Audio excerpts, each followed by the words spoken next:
Mr. Beacon podcast is sponsored by Williot, scaling IoT with battery-free Bluetooth. Welcome to the Mr. Beacon podcast. I hope everyone is doing well in these challenging times. Looks like things are going to get better, which is great. And I am really looking forward to this next conversation with Torsten Wolter, who's CEO of Inspify. Inspify specialize on IoT in the luxury retail segment, which is a fascinating area. It's a different beast to many of the other retail categories that we talk about. So, Torsten, thanks very much for joining us. Thanks, Steve. It's a great pleasure to be here with you. I'm really looking forward to have this chat, and absolutely right. Yeah, IoT for luxury. It's a very interesting topic. So tell us a bit about Inspify. What do you do?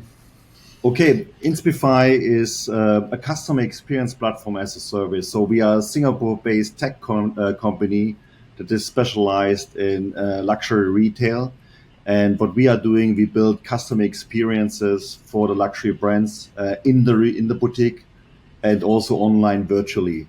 So our key business is really telling the stories of the brand and the products of the brands in the most easy way, seamless and most emotional way to a customer. And what kind of products do your customers sell in this luxury segment? Okay. Currently, we are very, very strong in the luxury watches. So we work with a lot of watch brands like Piaget, Jaeger-LeCoultre, IWC, Chopard. So our current focus is on the jewelry and watch business, right? We have also on the fashion side with Max Mara. So, but most of our customers come really from the jewelry and watch business. And I am interested in how you join the online with the in-store. I assume a lot of your customers' business is now online, given the COVID situation. Yeah, it's very interesting, right? The initial start from Inspify was really empowering the salesperson in the boutique through technology, because if you see the last 20, 25 years, the evolution of luxury boutiques have not been a great step forward in technology. Maybe they have a static screen in the boutique, but all the power was to the salesperson on the shop floor, because the luxury brands think the salesperson itself has enough skills to advise the customer for the right products and explain the products in the most emotional way, right? So this has, with COVID-19, is very interesting. It has changed dramatically, because our complete tool suite was not only retail, was also, we built virtually boutiques. So what we are doing, we replicate physical boutiques, build a virtual model from this, and customer can now walk through the virtual boutique like they are in the shop floor. Plus, a salesperson can connect live with a customer online in the virtual boutique, and both can now make a selling or a shopping experience as they were physical. And this was very interesting when COVID came. We had a lot of lockdowns, right, in Singapore, UK, and around the world. And this was one element where luxury brands could provide the personal service to customer like in a boutique. It's not like a website. If you go to the website, maybe you have a chat, a text chat, but luxury is all about putting product in the right context, right? And the right context with a environment that looks like a boutique, with elements that you can really walk through the boutique. You can zoom into the products. The client advisor can live, you see him, you can see his emotion, you can talk with him, can explain about the specification of a watch, the movement, how it is manufactured. You show videos about the manufacturing process. So you could have a really boutique experience online at the sofa of the customer's home. And this was very interesting. If you see the future of retail, the physical boutique will stay for the future, 100% sure, right? Because nothing is more interesting to go to a boutique. But I believe between the physical boutique and the e-commerce side, where luxury boutiques going or luxury brands going also more and more, they're new in this business, but they're going more, will be an element which is called, I call it virtual selling, right? It's really a place where you can meet the customer, you can see him, you can show him the products, and have a high quality client conversation or the clienteling. And this is something which comes new and fits exactly in the new way of retail. This is amazing, fascinating. So you're not having to pop off onto some irritating Skype or Zoom or whatever call. It's all built. Presumably, this is part of a web experience. Exactly. The nice thing is you don't have to install anything. Everything is web-based. It can be easily integrated in social media like Instagram. You so make an Instagram campaign where you promote a product. The customer user clicks an Instagram on the product. He comes to the virtual boutique, like in the physical boutique in front of a lounge. He can then say, I want to decide by myself. I want to go alone. He can click a button and then live comes a salesperson, connects then live with him. Everything web-based. What we have done, we have merged Zoom with remote selling capabilities and the virtual experience, which is a new way of remote selling from a brand perspective and from a service perspective, from a customer. I don't have to go to the boutique because maybe I'm a little bit worried about COVID, maybe it's raining or maybe I'm busy. But with this, I can have a service that is on par with the physical boutique. And that's the nice thing about this virtual experience that we do together with our luxury brand partners. And what stage have you got to with engineering this and deploying it? Is it live now? Yeah, we are live already with IWC, Piaget, Jägerle-Coutret in Australia, China, Singapore, Dubai. So we are around the world already. We have deployed this around the world. And, one of the biggest problems with Zoom meetings and Skype is the quality when you share product information or videos on the other side is very bad because you make a remote desktop sharing. Our technology is built up like an online video game. So everybody who is part of the sessions will see the assets in perfect quality. And the nice thing is, if I'm a client advisor on my laptop and my customer sits in the taxi with a mobile phone, the whole experience, the virtual experience is tailored to his phone. Also, if the sales advisor is with his desktop. And this makes a difference. In luxury, it's all about quality, right? If I share now a video about the manufacturing process of a case of a $50,000 watch, it must be in a perfect quality because why? I want to transport the emotions of this product, right? The craftsmanship, the high quality, right? And if I have on the other side a lacking video or any other things, the emotion get disconnected, right? So our technology helps the luxury brands to connect with a customer that is at home in a high quality and in a personalized way. This is very challenging. It's a bit like your past career when you were a goalie. Playing in professional football. People have to listen to the segment at the end to get this context. But basically, if anything goes wrong, then you kind of get the blame, and you're having to pull together many different things. Some of the things you don't really control, like bandwidth and connectivity and all these technical components. So that's super challenging. How did you do this? Do you have a big development staff, or do you outsource it? Tell us a bit about how you created what you've created, because it sounds very difficult. So I was I was working for a global Swiss bank, and we have started building a digital private banking platform, right? And one of the components of the private banking platform was collaboration, right? How I can talk with my customer that is a wealthy customer around the world and have a personal relationship. So me, my co-founder, my head of front-end development, and we have part of this. So we got a lot of experience, what we do, how we do it. And this was for us very important when we built up our remote selling tool, because we could bring in the experience from video conferencing, the experience from bringing CRM data in this cockpit, and bringing the experience of shopping, because we come from luxury retail. So we combine video conferencing with live CRM data with shopping experience in one cockpit that is very easy to use because it's web-based. Nobody has to install something. The customer do not have to install something. He do not have to type in. He gets a link. He can do it on WhatsApp, WeChat, or whatever. It's very easy, very simple, and the experience is amazing. Very cool. And so, do you outsource your development? We have a concept of our key people are part of the Inspify team, right? But we have very, very strong contractors around the world where we work long together.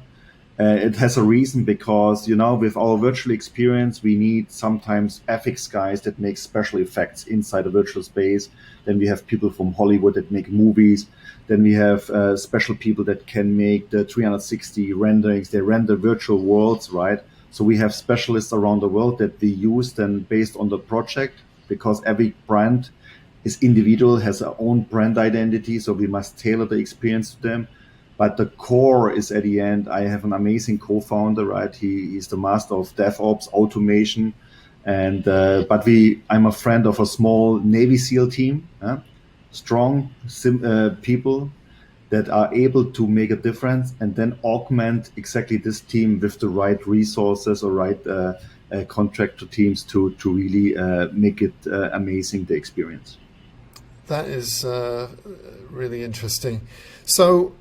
One of the things I was wondering when I was thinking about our conversation beforehand is how retailers in this space differ from, how should I say it? If you look at some of the largest retailers in the world, they deal in the grocery business, the margins are razor thin. And so they're very challenging to work with because part of their value add is squeezing every last penny out of their suppliers. Is that also true in the luxury segment? I'm sure no one's sort of throwing money at you, but I'm assuming that are they willing to spend money on achieving these experiences? It's not just doors on trestle tables and driving down to the last penny. I think it's also challenging, right? Also, my brand partners must make a profit, right? You not sell every day 1,000 watches, right? It's not like this. And if you see their physical boutique space is very expensive, right? So the technology part, as I say, was in the past secondary, but now it's because of COVID, because they have to transform in a new way of retail. There are now changes in their whole strategy where investments are there, right? But it's not like this that you get now a bunch of money and you don't have to think about this. Is also I was in banking, I was in stealing, I was, as I say, with Blackhawk. I have different industry. I've seen different industry, and it's everywhere is the same, right? It's the most important is that you are fast, that you deliver good quality, and the brand partners respect that you are fast and deliver good quality, and it costs money because you have a team, you have technology, you have global services, but it's not like that you get now huge money for small work, right? I think luxury business is more like professional football playing, right? You must be really exceptional to get their traction. Because they have high expectation, no failure, right? The quality must be very, very high because they have a brand built over hundreds of years, right? If something goes wrong, it's a brand equity which has potentially then issues. So there's a lot of expectation on you, and this is something you must manage, right? Well answered. And so you mentioned steel, and I should clarify, you meant US steel as opposed to stealing things. Yeah. I had some touch point with US steel. This was a very amazing experience. I'm still impressed, right, to learn how steel is made, like from the skyscraper, right, and from a technology side on all tech computers and all this stuff. So it was for me was always important then transforming organization from the old world in the new one, right? From tech to the web technologies and so. and this was a spin was very interesting. But it's So what is your, right, sorry to interrupt you. What's your pricing model, just to finish off the kind of the commercial side? And then I'd like to get to talk about the in-store experience. But pricing is a really challenging thing. I'm fascinated to hear how you've approached it. So we have a monthly subscription model, right, where we invoice the brand based on the service we offer, right? If a virtual boutique costs amount X, then in-store experience costs monthly another amount. So we go with this. We try to help the brand with very low setup costs, right? Because in this time, investments are very difficult to get, and we want to have as soon as possible value for the brand. So we are in a subscription. We are a software as a service model with a monthly subscription fee based on the products our customer decides to use. Okay, very good. Let's talk a bit about the in-store experience. So what's been happening, given that people aren't going into stores? Has that been good or bad for the work that you do in reimagining the in-store experience? Very interesting, because we offer for virtual and in-store experience. But if you look to China, for example, the China luxury business is like it was before, right? The boutiques are full. The Chinese consumer is traveling around in China, right? Most have no mask anymore. So the interesting part is in China, the luxury business is back to nearly normal. And it helps also my luxury brand partners to cover a little bit the losses that they have in the other side of the world. And this is a good thing also for me that I'm in Singapore. I'm very near to China. I see the Chinese consumer very tech savvy, very advanced, is used to, if he goes to a boutique, very digitized boutique experiences. And there we have currently very nice products running where with our beacons or Inspify nearables, where Chinese consumer can interact now digitally with the products in the boutique and get all the latest about the information and the storytelling, right? Because one of our key business, Steve, is we are a tech company, but what we are doing, we curate and research the product stories for our brand partners.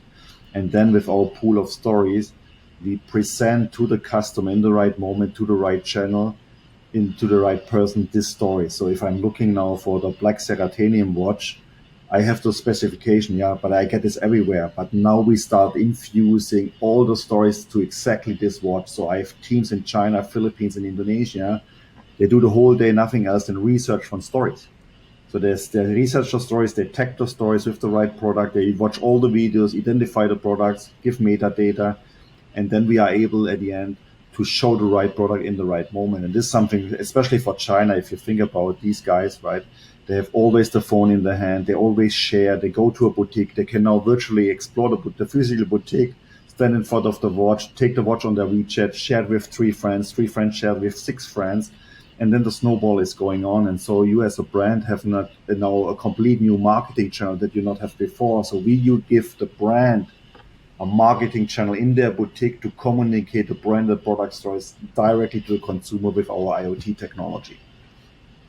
So in the luxury segment, I can dial in, I can have this connection, and then I can include my friends in the conversation. Is that what you're saying? Yes, yeah.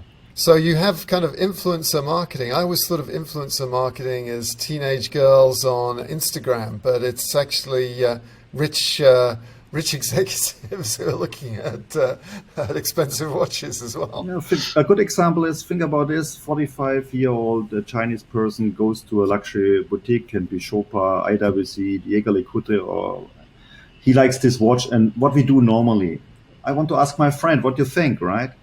How you do it before, you go there, you make a picture, you send a picture to a friend, right? Today with Inspify, you only take your WeChat and stand nearby this watch. Automatically, the watch comes on your phone, and I can easily share this watch. But on top of only the sharing the watch, the information of the watch, I see the story about The Rock, who has maybe this watch on his wrist last week on the red carpet event, right? So I can share this story to my friend too and say, hey, I want this watch, take a look. The Rock has last week worn this watch, right? What do you think?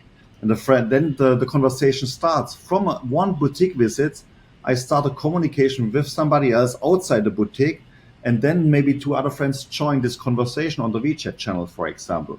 And this is something where we make offline to online, right? So we bring the experience from a physical boutique experience from the watch to the online world very easy, seamless. The customer do not have to do anything, seamless sharing, conversation with friends and coming back, and maybe the friend is buying then online through WeChat exactly this watch in the boutique, right?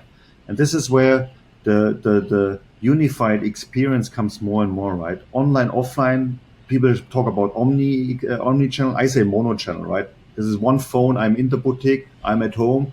I'm at a sofa at my friend. It's mono channel.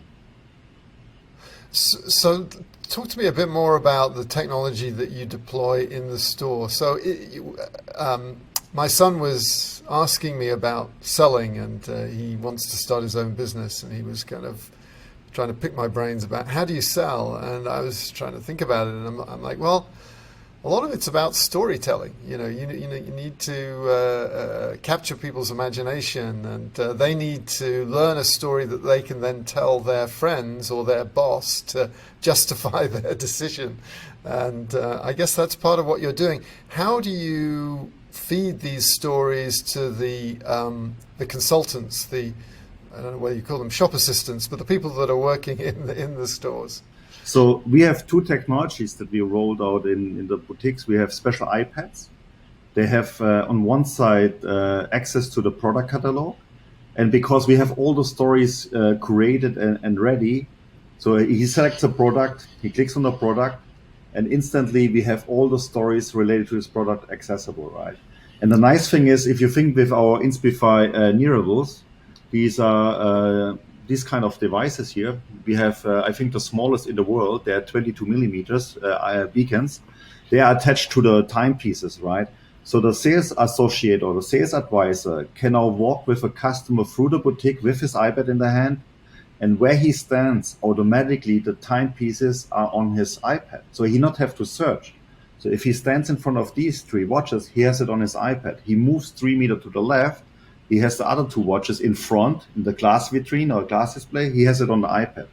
And then he can use exactly, because we automatically find for him the product digitally on his iPad. We have the stories for the products now. Now we can exactly infuse exactly these emotional videos. If you go, for example, to a brand like Roche Dubuis, they have Pirelli watches where the strap is Formula One tire. You can then easily say, customer, have a look. This strap of the watch here is a winning tire of a Formula One race. Maybe Hamilton at Monaco has won this race, and you can have it on your wrist. This is a very, very strong emotional connection, right? This is different than you say, oh, this is a watch, it costs X amount and it looks nice. And this is what we are doing.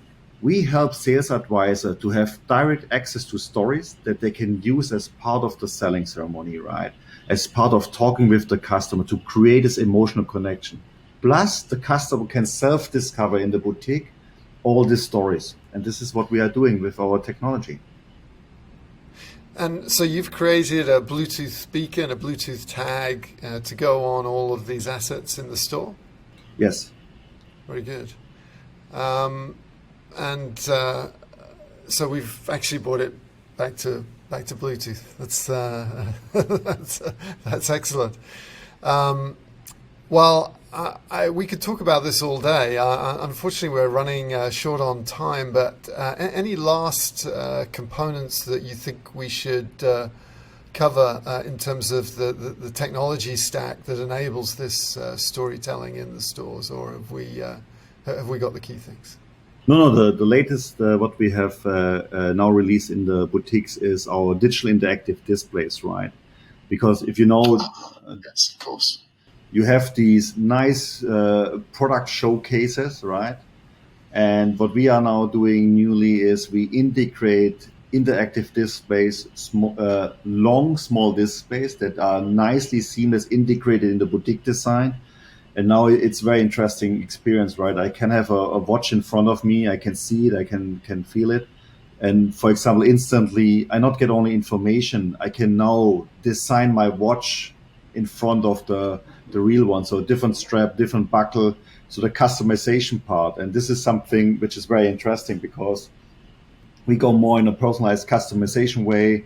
It takes long time to remove the strap, put a new strap in, and now a customer has then access. And what is very important is the customer can take his phone, scan the QR code, and can continue his experience at home, right? He can maybe the customization he did in the boutique now with this special watch, he don't know because the user journey is not simple. I not go in and buy a watch, right? In the watch business or jewelry business, not like this. There are multiple touch points. And in our cases, I go to the boutique, I customize maybe my watch, I take my phone, scan the QR code. I have now everything on my phone. I go home, I can order online, or I can go again to the boutique. So the online offline experiences with Inspify seamless integrated, right? And we always help the customer to come back to the brand, and the brand him coming back to the customer, right? Excellent. Torsten, I'm so glad our paths cross. This is a really fascinating world that you live in. And my hope is that some of these innovations will trickle down from the luxury space to the other space. And so maybe the shopping experiences for all of us will improve a little bit as you innovate in this luxury space that you live in. So thanks very much for spending time with us. Thanks, Steve. It was a great pleasure. Always nice talking with you, Steve. Thank you so much.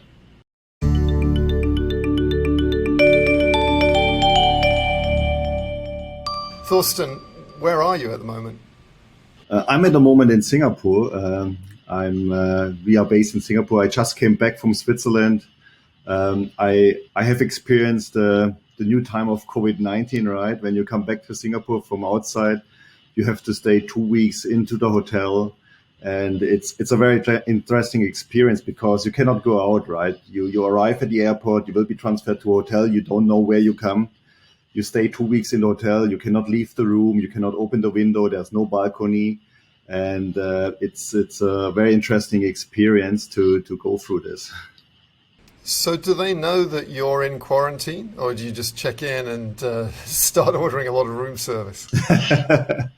No, Singapore government has made there an amazing process. So everything is planned, everything is structured. You get 3 times a day food, but I must say, I more order the food from Deliveroo and all the other brands every day, because for me as a European in Singapore, when you get the 3 times a day the Chinese food, it's sometimes you want to have something special, right? And the good thing in the current time, right? 20 years ago we would have problems.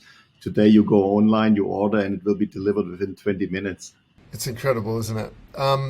So you travel around the world, very much in keeping with your luxury brand focus. You seem to have a jet-setting life cycle, but this moving around the world is not new. You seem to have traveled a lot. You've been in Scandinavia, you've been in the US, I think you did your MBA in Liverpool. What do you attribute this globe-trotting to? Where did you actually grow up? Okay, I'm German, I'm native German, born in Stuttgart, you're right, in the south of Germany, where all the nice cars come from, right?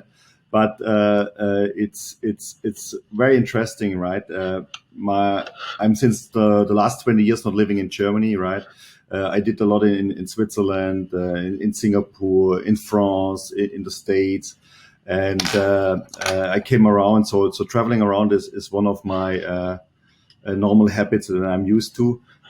I have also not a normal career path, right? So I grown up very young with older brother. He had our own technology company. So I started building networks, mainframe computer, coding different languages. And then I had a spike. I was a professional football player for some years, right? So I played then in the German first league and in the France first and second league. So I come from this side, but I'm a technology guy. I love to build things. I love to create new things, help people through technology to make life easier. And so I came back then to shopping retail and luxury retail, right? I worked with a professional rugby player once years ago, and he was an excellent sales guy, and he was an excellent manager. And I think, people love talking to him about his professional career, so that probably helped from the sales side. And then, you have these team dynamics when you're playing at the highest level that seem to translate to the other contexts. Have you found the same thing for you? Yeah, it's a very interesting question because when I stopped playing, right, I started my first startup, right, building SAP consulting services. And the first 10 years, I nearly not talked about my professional career as a football player, right? Because I was thinking it's maybe blocking me or the other opposite when I talk. They think I want to shine what I did in professional. But if we really slice it down to building a company, going through a different path as an entrepreneur, the professional football, in my case, or professional sport is very helpful because you learn one thing. You have a target, you have a goal, you work very hard, you are focused, you must have a team, right? Because alone you cannot do it. It's building a team, having different roles in the team, and working together to get the things done and to be successful. So, and this helped me very much in my phase when I built the company, right? So, when you look back on your career on the pitch and off the pitch, how do you compare the two? It must be, I mean, I'm sure. Well, what position did you play? Were you a forward or? No, I was a goalkeeper, right? Okay, okay, all right. I was a goalkeeper. It was very funny, right? I had two older brothers, right, 7 and 9 years older. So in my time in Germany, there was no PlayStation or anything else. So what you do, if you have over school or weekends, you go out and play football. So my older brothers, they took me always to play football, and I was the youngest, so I have to be in the goal, right? And because I always played with older guys, so I get very good very fast. This was very interesting. And but football was never my love. It's very important. There's a lot of people, they want to be professional football player. For me, it was never my love. It was never my passion. I was good. It was a fun time. I learned a lot. I saw the world, right? I traveled to Tokyo and all this stuff. But this was also a very important element. I played in Toulouse with TFC, First League France. We get demoted to the fifth league. And for me, it was then very easy to step out of my professional career, which is an artificial bubble. We must really say this, right? You have a lot of media presence, TV, and all this stuff. It's not a real life. So for me, it was very easy to come out of this professional career and going back to my technology background and starting what I love. For me is I love technology, right? As I say, I love to build things. I love to see how others are using it. And it was a nice phase in my life. I learned a lot, especially, I start playing football very young, where I get the characteristic to be successful, to work hard. Nothing is giving you for free something. You must be the best. Nobody is at the end looking for the second place. But then the step out was also for me then good, coming back to my technology background, building a company and helping then my customers to be successful. I'm very tempted to just talk about your career as a goalie, but I don't want to do that too much. Other than one last question. It's got to be super stressful, right? I mean, it's not like you can go and score 5 goals. It seems like what you're trying to do is avoid failure. You're trying to stop negative things happening, or is it? Or did you get a lot of credit when there was like an amazing shot against you and you caught it? Then I guess you're the hero at that point. People recognize you did something hard. The goalkeeper position is a very interesting position because the game is 90 minutes, right? You can be the most amazing guy for 89 minutes. In the last minute, something happened and you are the bad guy, right? As a striker, you can not move the whole 90 minutes. In the last minute, you put your head in the ball and it's 1-0, you win the game. He's the hero, right?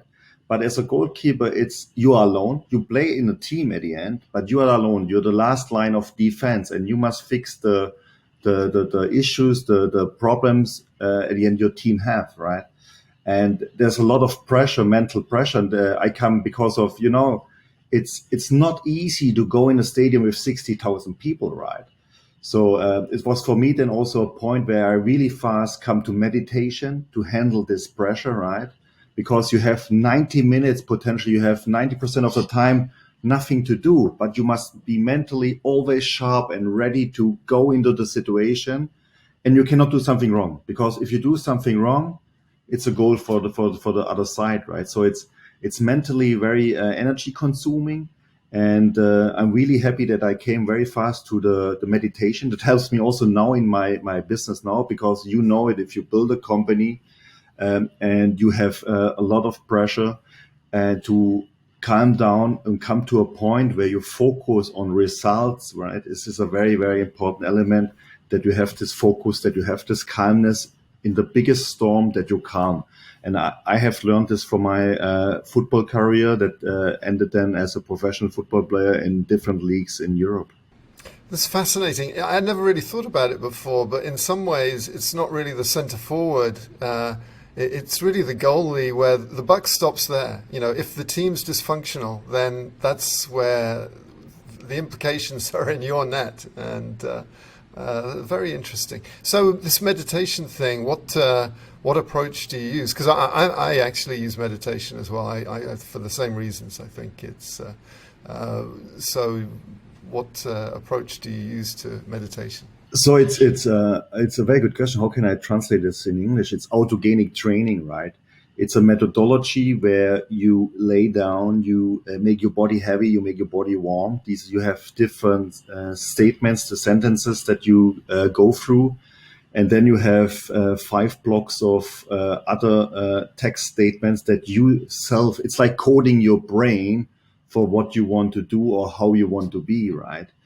And I do this at the end every day in the morning when I wake up before I go to the office. I do my sport, and then I do my 20 minutes meditation to really be kickstart the day and be ready for the day. Yeah, because your mood really impacts your success, but the mood's like the iceberg, isn't it? Most of it's underwater. You don't really know what's driving it. You can maybe push it along with the bit that's above the water, and it's a fascinating thing. Very good. Two last things I wanted to talk to you about. So you worked at Blackhawk, right? Can you tell us who are Blackhawk? I'm just interested because it seems like this might be a useful way of learning more about retail and so forth. What was your experience like there? What did you learn there? Yeah, for Blackhawk, I did the following. This was a time where model-driven architecture development was very, very hot, right? Where you model your domain model out of automatic code generators. You then generate your code in your software application, right? And in this time, I was running my consulting company, so I helped Blackhawk to build different applications. This was then gift card and processing and such thing. With this, they're the biggest. I think the biggest gift card, or one of the biggest gift card companies, right? Was for me a very amazing experience. I love to be in San Francisco, right? This is always when I came from Germany, I arrived there, go over the Bay Bridge and go to Pleasanton was very, very, very great for me. And this was one of my stations that I had. I also did in Toronto and other locations. But Blackhawk was for me my first touch point to retail. Really, sure, we all know retail because we go all shopping. And if you see, as a professional football player, luxury, it's also very near, right? So I loved always shopping, especially in the 90s when I came first to the States, right? The big malls, and it was always very impressive, right? So in my holidays when I spent in Florida where my brother lived, right? Now he's in Texas. I loved always to go to the big shopping malls, go through the different stores and see what's there. And I'm always a person, I look to optimize, right? This is somehow of my nature. I see things. And this is also a reason why I came then to build Inspify, right? Was really helping the retail to be better salesperson, or to help the salesperson on the shop floor to know more about the products, to highly personalize, help the customer in the boutique, and be a brand ambassador and product ambassador, right? This is what you want, right? Otherwise, you go fully online and you have nobody who can explain it, right? I go to a boutique, a luxury boutique, because there's somebody who can consult me, who understand what are my needs, who understand what I want, what I'm looking for. Is this a gift for my wife, or is this something for me? And these are the personal elements which I think is also for the future very, very important, right? The physical retail, I think, will not die, because we are humans. We like to talk with people. We like to interact. And to having a professional sales advisor there who can walk with me through the boutique and show me the products, understand me, and help me to find what I'm looking for. It's a very, very important element in the future of retail. Are gift cards used in luxury retail? I was just trying to think how directly relevant that was. But gift cards will be used, but a $20 gift card, if you buy a $50,000 watch, it's not a big impact, right? I imagine maybe you give someone $1,000 gift card or something, but so they do. You go into Cartier and you can actually use gift cards, or is it sort of these essentially using the credit card rails for And normally the wife is going with the husband, and they use the black gift card, right, where the husband has to sign. Oh, okay. I got it. Well, very good. So I almost forgot to ask you about the music. So you came up with a couple of songs, not three, but you came up with 2 songs you'd take on a trip to Mars. Yeah, for me, it's clear. Depeche Mode 101 Live is one very, very important music for me, right? It's why is the question now, right? Yes. It's as I explained, as a professional football player, you go mostly with the bus to the stadium, right? And then for me, was this music always? I had this before the game to come into the right mood to be ready for the game. And if you know Depeche Mode, I'm sure we are on the same age, right? I love Depeche Mode. Yeah, I went to college when they just had their first hit, and I actually took my young son to a concert years ago. He was too young, really. He fell asleep in the middle of the concert, but everyone else was wearing like black leather, and there's me with my Hawaiian shirt, and I have this 10-year-old who just loved it before he fell asleep. But I thought it was so cool. They just got admitted into the Rock and Roll Hall of Fame, I think this week. Yeah, this is, I still get goosebumps if I hear these sounds, right? Because you have the first 9-10 tracks, right? And this is exactly the time you see the feelings come up, right? This is 1 hour, 2 hours before the game, and then you have this music. And if I listen today also to this music, it's really transforming me back in this time, right? My emotions is so tight with these songs, because you have a lot of emotions connected to there, and I love it still, and I cannot stop hear it. And it's for me one thing that has to be with me. It's a little bit, sounds a bit like meditation. It's kind of a way of helping to engineer your mental state to deal with what you've got to deal with. Let's say it this way, it's the opposite of meditation, right? Meditation is, for me, I did also meditation before the game, right? But the music was more, in the game you must be sharp. You must have aggressiveness, right? And this music brought me in this sharp, aggressive, but not evil, right? This is so positive aggressiveness. And the music, the futuristic things and the different elements have really transformed me in this state where I could perform, right? Very good. Okay, Depeche Mode. And what was your other choice?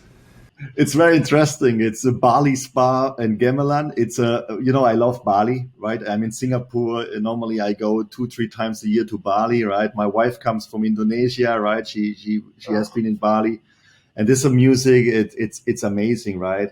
You have this in the morning. It plays.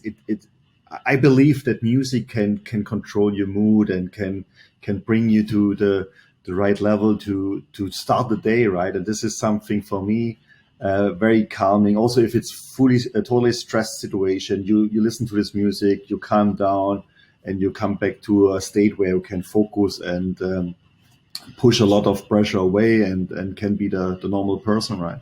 Wonderful. Very good. Well, Thorsten, thanks so much for sharing this with us.